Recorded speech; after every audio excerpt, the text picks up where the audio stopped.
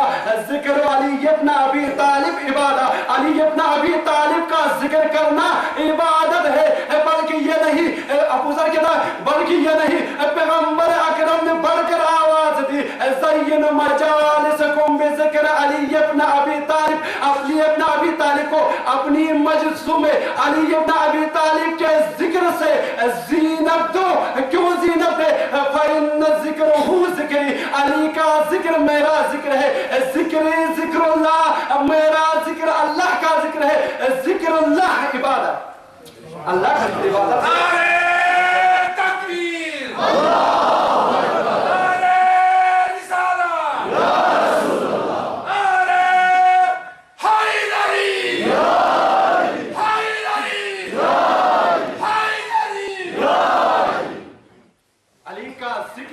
ہے۔ علی کے چہرے کی طرف دیکھنا عبادت ہے۔ مجلسوں میں ذکر کرو تب زینت آئے گی ورنہ زینت نہ آئے گی۔ لیکن ایک جملہ کہوں، یہاں پر رسول نے اس دور کا بھی خیال رکھا جس دور میں ذکر ممکن نہ ہو۔ مثال کے طور پر تو رسول نے کیا کہا؟ حب علی عبادت، علی کی محبت رکھنا عبادت ہے، علی کی محبت رکھنا عبادت ہے۔ تو یہاں پر ایک جملہ بتا کے جانا چاہ رہا ہوں، اگر علی سے محبت رکھتے ہو، اگر علی کا ذکر کرنا چاہتے ہو تو پہلے اپنی زبان کو پاک کرو، پھر آ کر ذکر کرنا، پہلے اپنے قلوب کو صاف کرو پھر آ کر ذکر کرنا۔ اگر تم نے رجس کو نزدیک رکھا، غیبتوں میں گرے رہے، چغلیوں میں گرے رہے، برائیوں میں گرے رہے تو ذکر علی ممکن ہی نہیں ہے، کیونکہ یہ پروردگار عالم کا چیلنج ہے۔ قرآن میں یہی تو کہتا ہے، پروردگار ہمیں پیغام یہی تو دیتا ہے انما یرید اللہ لیذہب عنکم الرجس۔ پروردگار کہنا یہی چاہ رہا ہے، بس اللہ کا ارادہ ہے کہ ہر رجس کو اہل بیت سے دور رکھے گا۔ اب مجھے خود معلوم نہیں کہ رجس کیا ہے، لیکن اتنا بتاتا جاؤں کہ قرآن نے یہی تو بولا ہوگا نا کہ جھوٹ بولنا رجس ہے کہ نہیں، گناہ کرنا رجس ہے کہ نہیں، نامحرموں کو دیکھنا رجس ہے کہ نہیں۔ ہر فعل جو برائی سے جڑا ہوا ہو وہ ہر فعل رجس ہے۔ پہلے اپنے آپ کو پاک کرو پھر آ کر علی کے ذکر کرنے کی کوشش کرنا۔ نوجوانوں کو بلند کر کر نعرہ حیدری، حیدری، حسینیت زندہ باد، یزیدیت مرد آباد، نعرہ حیدری۔ ذکر علی ابن ابی طالب کرنا ہے تو پہلے اپنے زبان کو پاک کرو۔ کچھ لوگ سمجھ نہ سکے کہ ذکر علی ابن ابی طالب کیا ہے، یہی تو کہنا چاہ رہا ہوں نا۔ ایک حدیث کوٹ کر کے جاؤں، انہا مفروضۃ علی جمیع خلق من اللہ تعالی من الانس والجن والطیر والوحش والملائکۃ والانبیاء۔ حدیث کیا کہتی ہے؟ حدیث کہتی ہے تمام مخلوقات پروردگار کی، تمام کائنات میں جتنی بھی مخلوق ہے، چاہے وہ انسانوں میں سے ہو، چاہے وہ جنوں میں سے ہو، چاہے وہ پرندوں میں سے ہو، چاہے وہ وحشی جانوروں میں سے ہو، چاہے وہ ملائکہ میں سے ہو، چاہے وہ انبیاء میں سے ہو، تمام پر، تمام کی تمام مخلوق پر سیدہ کی اطاعت واجب ہے۔ ٹھیک ہے نا؟ تمام انبیاء، ارواح انبیاء جتنی بھی امتیں گزر چکی ہیں ان سب پر اطاعت واجب ہے۔ آدم کے زمانے میں نوح کے زمانے میں نوح کے رہنے والوں پر نوح کی اطاعت واجب، موسیٰ کے دور میں موسیٰ کی اطاعت واجب، عیسیٰ کے دور میں عیسیٰ کی اطاعت واجب، یعنی جتنے نبی گزرے ہیں سب پر اطاعت واجب ہے۔ لیکن قرآن کچھ اور کہہ رہا ہے۔ قرآن نے کیا کہا؟ میں یہی بیان کر رہا ہوں، قرآن کا پہلا مفہوم سمجھے۔ قرآن میں آپ کو کیا چیلنج دیتا ہے، کیا درس دیتا ہے؟ یہی تو کہتا ہے نا قرآن، وَنَزَّلَ عَلَيْكَ الْكِتَابَ تِبْيَانًا لِكُلِّ شَيْءٍ وَهُدًى وَرَحْمَةً وَبُشْرَىٰ لِلْمُسْلِمِينَ۔ ہم نے اس قرآن کو نازل کیا، ہر شے کو بیان کیا۔ یہ قرآن آپ کے لیے ہدایت ہے، یہ قرآن آپ کے لیے رحمت ہے، یہ قرآن آپ کے لیے بشارت ہے۔ آخر میں ڈاٹ دے کر بتا دیا کس کے لیے رحمت ہے، کس کے لیے بشارت ہے، کس کے لیے ہدایت ہے۔ کہا کسی اور کے لیے نہیں، جو راہ سے ہٹ جائے یہ ہدایت ہے تو مسلمانوں کے لیے، یہ بشارت ہے تو مسلمانوں کے لیے، یہ نعمت ہے تو مسلمانوں کے لیے، یہ ہدایت ہے تو مسلمانوں کے لیے۔ یہی قرآن کہہ رہا ہے فَكَيْفَ إِذَا جِئْنَا مِن كُلِّ أُمَّةٍ بِشَهِيدٍ وَجِئْنَا بِكَ هَؤُلَاءِ شَهِيدًا۔ حبیب پروردگار عالم کے حبیب تمام امتوں پر، تمام انبیاء کی گواہی لازمی ہے، لیکن تمام نبیوں پر تیری گواہی لازمی ہے۔ لیکن یہ جتنے بھی انبیاء ہیں یہ مقدمہ نبوت پیغمبر محمد مصطفیٰ بن کر آئے۔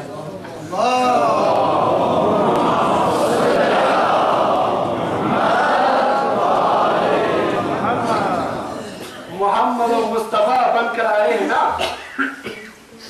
محمد مصطفیٰ کے لیے مقدمہ بن کر آئے ہیں۔ دیکھیں تمام پیغمبر کی تمام رسالتیں، تمام جتنی بھی رسالتیں ہیں ان سب کا مقدمہ رسول کے لیے بن کر آئے ہیں۔ رسول کی نبوت کا مقدمہ ہے ساری نبوتیں، رسول کی رسالت کا مقدمہ ہے ساری رسالتیں، رسول کی کتاب کا مقدمہ ہے ساری کتابیں، رسول کے دین اور شریعت کا مقدمہ ہے ساری شریعتیں۔ یہ جو جتنا بھی سسٹم بنا ہوا آیا ہے یہ رسول کے لیے مقدمہ ہے۔ اب اگر کوئی رسول اللہ کا انکار کرے تو کوئی نبی نہیں، اگر کوئی رسول کی نبوت کا انکار کرے تو کوئی نبی نہیں۔ یہی تو میں پیغام دے کے جا رہا ہوں۔ اگر رسول سے انکار کرے تو کوئی نبی نہیں رہتا، اگر نبوت سے انکار کرے تو نبی نہیں رہ سکتا۔ لیکن پیغام کیا ہے؟ پیغام یہی ہے، رسول اللہ نے فرمایا تھا فاطمہ میرا جز ہے۔ اب اگر کوئی جز کو ہی نہ مانے تو کل مکمل ہو ہی نہیں سکتا۔ فاطمہ کو نہ مانے اور رسول کو مانتے پھرے، یہ جز ہے رسول اللہ کا۔ یہی تو سمجھنا چاہ رہا تھا کہ مالک اشتر ہے، معرفت نہیں ہے لوگوں میں۔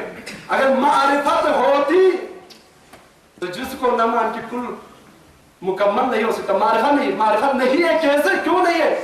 دیکھیں کوفے کی گلیاں ہیں، ایک بزرگ آدمی دین عالم گزر رہا ہے، کچھ بدماش اور اوباش لڑکے گلی کے نوکر پر کھڑے ہیں، آپس میں گفتگو کرے، یار آج بہت بور ہو گئے، کسی سے مذاق کرتے ہیں۔ بزرگ قریب پہنچا، ایک مٹی کا ڈھیر اٹھایا بزرگ کی طرف پھینکے۔ بزرگ نے پیچھے مڑ کر دیکھا، ہنسے اور جواب نہ دے چلے گئے۔ دور بیٹھا ہوا ایک بزرگ اسی واقعے کو دیکھ رہا تھا، دوڑتا ہوا آیا بچوں کے پاس، کہا بچوں تم لوگ جانتے ہو تم لوگوں نے کیا کیا؟ کہا کوئی بھی ہمیں کچھ نہیں ہے، آپ چلے اپنے راستہ پہ۔ نہ کوئی بھی نہیں ہے، اصل تمہیں معرفت نہیں ہے۔ اگر معرفت کا پتہ چلتا تو تم اسے انکار ہی نہیں کرتے۔ یہ جو بندہ گزرا ہے اگر یہ چاہتا تو سکڑوں میں تمہارے گردنوں کو تن سے جدا کرتا۔ بچے ایک دم سہم گئے اور کہنے لگا ہے کون انکل، یہ بتا تو دیجئے۔ کہا یہ مولا کائنات علی ابن ابی طالب کا کمانڈر آف چیف مالک اشتر ہے۔ بس مالک کا نام کیا سنا، لڑکے تھر تھر کامنے لگے، کام کر مسجد مسجد کی طرف آگے مالک نے مسجد کا دروازہ کھولا 2 رکعت نماز کے لیے تکبیر لگائی جیسے ہی نماز ختم ہوئی دعا کے لیے ہاتھ اٹھایا تھا وہ لڑکے پاؤں پر پڑ گئے کہا مالک ہمیں آپ کی معرفت نہیں تھی اگر معرفت ہوتی تو ایسی حرکت نہیں کرتے خدا را ہمیں بددعا نہ دیجئے تو مالک کا جملہ سنے مالک کیا کہتا ہے مالک یہی تو کہتا ہے اے بچوں میں تمہیں بددعا دینے کے لیے مسجد میں نہیں آیا میں خالق سے یہی دعا کرتا ہوں پروردگار ایسے جتنے بھی بے معرفت لوگ ہیں اسے معرفت میں لا کر اسے ہدایت میں لا کر دین کے راستے پر چل دے پیغام دے رہا ہے مالک کربلا میں ہر شہید نے ہمیں ایک پیغام دیا ہے اگر ہم کربلا کے واقعے کو پیغام سمجھ کر پک کریں تو وہاں پر ایک پیغام ہے لیکن آج کل کا معاشرہ کربلا کے واقعے کو صرف مسجدوں مجلسوں کے حد تک محدود رکھتا ہے نہیں کربلا میں ایک پیغام ہے کربلا کا ہر پیغام میں اور آپ کے لیے سبق آموز ہے انصاروں نے جان دے دی ہر کسی نے کوئی پیغام دیا زینب نے یزید کے گلے میں جا کر محل میں جا کر ایک خطبہ دیا ایسا کہ میں اور آپ کے لیے ایک پیغام دیا اب میں زینب کا دامن وقت میں گنجائش نہیں ہے مجھے کہیں اور بھی مجلس پڑھنے کے جانا ہے لہذا اب میں زینب کی پوری زندگی کو بیان نہیں کر سکتا شاعر کا ایک کلام پیش کرنا چاہتا ہوں جس نے پوری زینب کا جو جتنا بھی ہمیں پیغام تھا اس شہر میں سمیٹ لیا ہے شاعر کیا کہتا ہے فنا سے بچ کے رہ سکتے نہیں جن و بشر باقی فنا سے بچ کے رہ سکتے نہیں جن و بشر باقی رہیں گے کب زمین و آسمان شمس و قمر باقی مگر زینب تیری تقریر ہرگز مٹ نہیں سکتی مگر زینب تیری تقریر ہرگز مٹ نہیں سکتی قیامت تک رہے گا تیرے خطبے کا اثر باقی زینب نے خطبہ جو دیا میں اور آپ کے لیے جو پیغام دیا تھا وہ پیغام کیا ہے کربلا میں ہر شہید نے پیغام دیا آج جوان علی اکبر کی مجلس ہے تو مجھے بہت سارے مومن و مومنان نے اجتماع سے دعا کے لیے پرچیاں دیا ہے میں یہی دعا کرتا ہوں پروردگارا آج علی اکبر کی جوانی کا واسطہ جتنے بھی جوان یہاں پر بیٹھے ہوئے پروردگارا ان کے دلوں میں ائمہ کی معرفت کو جگا دے پروردگارا جتنے مومن و مومنات مریض ہیں آج بیمار کربلا سید سجاد کا واسطہ انہیں جلد جلد صحت یابی عنایت فرما پروردگارا میری ماں اور بہنیں بے اولاد ہیں آج علی اصغر کا واسطہ انہیں اولاد مرینا عنایت فرما پروردگارا ہم سب کے شرعی حاجات کو اپنے درگاہ میں مستجاب فرما علی اکبر کی مجلس ہے جوان علی اکبر جانتے ہو نا حسین کا فرزند ہے علی اکبر کیا پیغام دیتا ہے علی اکبر بابا کے پاس جاتا ہے بابا سے بار بار اکبر یہی کہتا ہے کہ بابا مجھے جنگ کی اجازت دیجئے میں نے ابراہیم خلیل اللہ کا واقعہ آپ کو ابھی کوٹ کیا تھا کہ ابراہیم خلیل اللہ نے اسماعیل کو ذبح کرنے کے لیے لایا تو اسماعیل کے ہاتھ ابراہیم کے ہاتھ کامنے لگے کیوں نہیں کامتے آخر جوان بیٹا تھا نا ابراہیم کا ابراہیم کے ہاتھ کامے اسماعیل نے ابراہیم کی طرف دیکھا کہ وہاں بابا آبا کو بربتیاں باندھ لیجئے کیونکہ کوئی صحیح باپ اپنے جوان بیٹے